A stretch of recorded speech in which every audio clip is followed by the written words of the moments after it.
దేవుని నామానికి వందనాలు. డాక్టర్ థెరెసా పాల్ గారు రాసిన శాశ్వత సత్యము పుస్తకము నుండి మీరు వింటూ ఉన్నారు. యెహోవా యొక్క పరిపూర్ణ ప్రత్యక్షత. కీర్తనలు 19వ అధ్యాయం. ఆకాశములు దేవుని మహిమను వివరించుచున్నవి, అంతరిక్షము ఆయన చేతి పనిని ప్రచురపరచుచున్నది. పగటికి పగలు బోధ చేయుచున్నది, రాత్రికి రాత్రి జ్ఞానము తెలుపుచున్నది. వాటికి భాష లేదు, మాటలు లేవు, వాటి స్వరము వినబడదు. వాటి కొలనూలు భూమి యందంతటా వ్యాపించి ఉన్నది. లోక దిగంతముల వరకు వాటి ప్రకటనలు బయలు వెళుచున్నవి. వాటిలో ఆయన సూర్యునికి గుడారము వేసెను. అతడు తన అంతఃపురములో నుండి బయలుదేరు పెండ్లి కుమారుని వలె ఉన్నాడు. శూరుడు పరుగెత్త ఉల్లసించున్నట్లు తన పదమునందు పరుగెత్త ఉల్లసించుచున్నాడు. అతడు ఆకాశమున ఈ దిక్కు నుండి బయలుదేరి ఆ దిక్కు వరకు దాని చుట్టూ తిరిగి వచ్చుచున్నాడు. అతని వేడిమికి మరుగైనది ఏదియూ లేదు.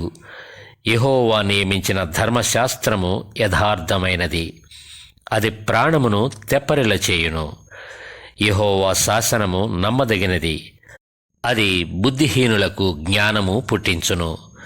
యెహోవా ఉపదేశములు నిర్దోషమైనవి, అవి హృదయమును సంతోషపరచును.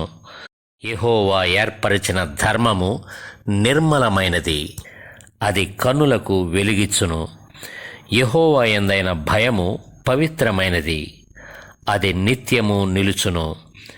యెహోవా న్యాయవిధులు సత్యమైనవి, అవి కేవలము న్యాయమైనవి. అవి బంగారు కంటెను, విస్తారమైన మేలిమి బంగారు కంటెను కోరదగినవి.